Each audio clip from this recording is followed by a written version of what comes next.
पहले अपना नाम बताइए सबसे पहले। सर विष्णु प्रकाश चतुर्वेदी। यहीं के हैं? जी हाँ, खोड़ा के ही हैं, इसी कॉलोनी के हैं। जी जी। यहाँ से कौन है विधायक, कौन है? सुनील शर्मा। सुनील शर्मा भाजपा से? जी भाजपा से, माननीय सुनील शर्मा जी। तो अभी चुनाव भी आ रहे हैं और जी कोरोना अभी निकला है जी।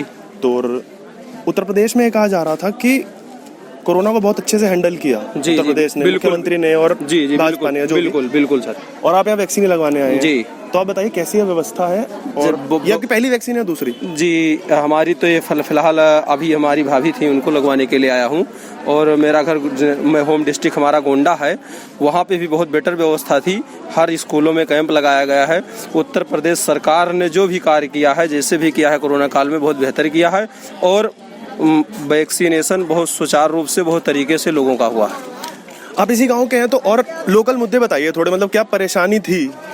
जो जैसा आपने बताया कि अच्छा काम किया, तो किन किन चीज़ों में और सुधार हुआ है?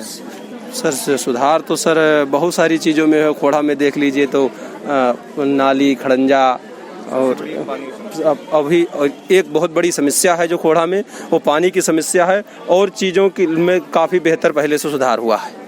आपको क्या लगता है उत्तर प्रदेश चुनावों पे किसान मुद्दा, क्या किसान आंदोलन जो है वो एक मुद्दा बनेगा, या आप निजी तौर पे क्या मानते हैं? कुछ ना कुछ तो इफेक्ट जरूर पड़ सकता है, क्योंकि किसानों का मामला है, सरकार को उस पर थोड़ा सा ध्यान देना चाहिए।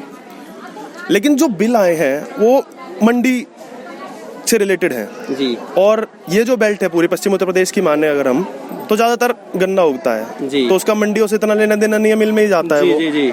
तो फिर क्या बनेगा मुद्दा या नहीं मानेंगे लोग? अभी तो जो भी है, अब गन्ना का जो भी खेती है, लेकिन अभी तक मिल के द्वारा या सरकार के द्वारा, किसके द्वारा कहा जाए, लेकिन अभी तक किसानों का पूरा गन्ने का भुगतान हमारे यहाँ नहीं हो पाया है। जिस होम डिस्ट्रिक्ट से मैं बिलोंग करता हूँ सर, वहाँ तो अभी नहीं हुआ है। यहाँ के बारे में मैं कुछ नहीं कह सकता। जी बिल्कुल। अच्छा, योगी जी ने कहा था कि पिछले 8 सालों के आसपास से जो गन्ने का भुगतान रुका हुआ था वो उन्होंने पिछले 4.5 साल में पूरा किया है। जी जो भी है, बट इस समय जिस हिसाब से लोगों की स्थिति चल रही है कोरोना काल के बाद में, लोग आर्थिक स्थिति से बहुत परेशान हैं। तो एक बार सरकार को इस पे विशेष ध्यान देना चाहिए कि उन्होंने बहुत अच्छा कार्य किया है, कार्य सराहनीय है, बट इस समय लोग बहुत परेशान हैं, रोजी रोटी से भी परेशान हैं। और जिनका जो भी पैसा रुका हुआ है, सरकार को ध्यान दे करके इस पे विशेष ध्यान देना चाहिए। जो इस सत्र के या अगले सत्र के जो पैसे रुको, उनको दिलाने और देने का कार्य करना चाहिए। क्या नाम है आपका? भैया आकाश तिवारी। आकाश, क्या करते हैं आकाश जी? मैं न्यूज़पेपर का हमारा कारोबार। अच्छा, न्यूज़पेपर का कारोबार, छापने का? नहीं, डिस्ट्रीब्यूशन का। अच्छा, डिस्ट्रीब्यूशन का आपका। इसी गांव से हैं? हाँ, यहीं के रहने वाले। प्रॉपर यहाँ के रहने वाले नहीं है, हमारा जो रहने का जो स्थान है, जो जहाँ मतलब फिलहाल यहीं रहते हैं? हाँ ठीक है। ये मेरा कर्म भूमि है। कर्म भूमि है, बिल्कुल। और जन्मभूमि उत्तर प्रदेश है? हाँ बिल्कुल, उत्तर प्रदेश। मतलब दोनों आपके उत्तर प्रदेश ही है? ठीक है। तो लोकल मुद्दे थोड़े बताइए यहाँ के, कि इतने समय से आप रह रहे हैं, क्या क्या यहाँ के? मैं तकरीबन 18-19 साल हो गया है यहाँ खोड़ा में रहते हुए। यहाँ की जो सबसे बड़ी जो इस समय जो समस्या है खोड़ा के अंदर, वो पानी की है। गंगा जल वाटर यहाँ आ नहीं रहा। भाजपा की सरकार है, उनके सांसद हैं, उनके विधायक हैं, उनके चेयरमैन हैं, उनके 34 वार्ड हैं। यहाँ पे 34 सभासद में से 28 सभासद भाजपा के हैं, मेयर भी भाजपा के हैं। प्रदेश में भी उनकी सरकार है, केंद्र में भी उनकी सरकार है, लेकिन अभी तक पानी की समस्या का सॉल्यूशन नहीं हो पा रहा, समाधान। और विधायक, सांसद, जितने भी मंत्री होते हैं यहाँ पे, सब बस घोषणा करते हैं, वादे करते हैं, लेकिन अभी तक पानी की समस्या को पूरा नहीं कर पाए। तो पानी की समस्या क्षेत्र के अंदर है। 12 लाख से ऊपर की आबादी है खोड़ा कॉलोनी की, लेकिन उस आबादी के अंदर एशिया के अंदर दूसरे नंबर पर आती है क्षेत्रफल और आबादी के अंदर अपना खोड़ा कॉलोनी, लेकिन पानी की समस्या नहीं हो पाई है। दूसरी चीज़, अब बिजली का बिल, आप उत्तर प्रदेश का तो जानते ही हैं, सबसे ज़्यादा यूनिट इस समय शायद उत्तर प्रदेश के अंदर ही चल रहा है, बिहार के बाद शायद उत्तर प्रदेश में ही होगा। उसके बाद नाली खड़ंजे के कई ऐसी समस्याएं हैं कि नाली खड़ंजे लोगों को पानी पास नहीं हो पाता। अभी बरसात हो जाए आधे घंटे बढ़िया से, तो हर रोड पे पानी लगा रहता है। ये सब नॉर्मल समस्याएं हैं। और भी समस्याएं हैं, जैसे यहाँ दलाली बहुत लोग करते हैं, थाने के अंदर चलती है। सरकारी कोई काम है, आपको वहाँ जाओगे, वहाँ दलाली चलती रहती है। मतलब आपके जेब में अगर पैसा है तो ही आप काम करवा सकते हैं, नहीं है तो नहीं करवा पाएंगे। अच्छा, ये आपने यहाँ के स्थानीय मुद्दे बताए और आपने बिजली की बात करी।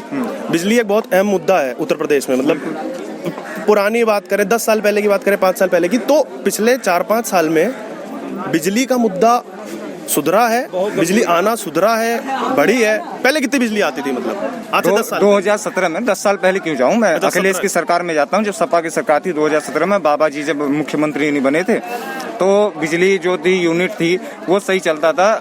6 रुपए 5 रुपए पड़ता था। इस समय 9 रुपए 10 रुपए यूनिट चल रहा है। नहीं, मैं पूछ रहा हूँ बिजली आती थी उस समय? हाँ, कितना घंटा आती थी आपके गाँव में?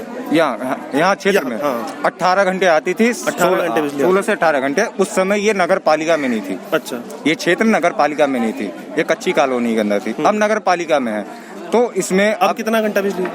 अब 20-22 घंटे मान लीजिए लगभग आती है। हाँ, समय अब ज्यादा हो गया, लेकिन यूनिट तो आप कह रहे हैं रेट बढ़ गया है। यूनिट दर बहुत ज्यादा है। बिजली ठीक हुई है, पहले से बेटर है, बट अब रेट बढ़ गया। रेट बढ़ गया, तो आप रेट बढ़ गया है। जो यूनिट दर होता है, जो एक मानक होता है सरकार का, वो बहुत ज्यादा कर दिया है, दुगना कर दिया है। महंगाई बहुत ज्यादा हो गई। जैसे पहले सिलेंडर थी आपकी, जब केंद्र सरकार देती थी, जब मनमोहन जी की सरकार थी 2012 में, उस समय आपको 460 रुपए और 70 रुपए में आपको सिलेंडर मिलती थी। तो उसमें लोग भाजपाई लोग हुआ हुआ हुआ करते थे, लेकिन आज की डेट में नहीं है।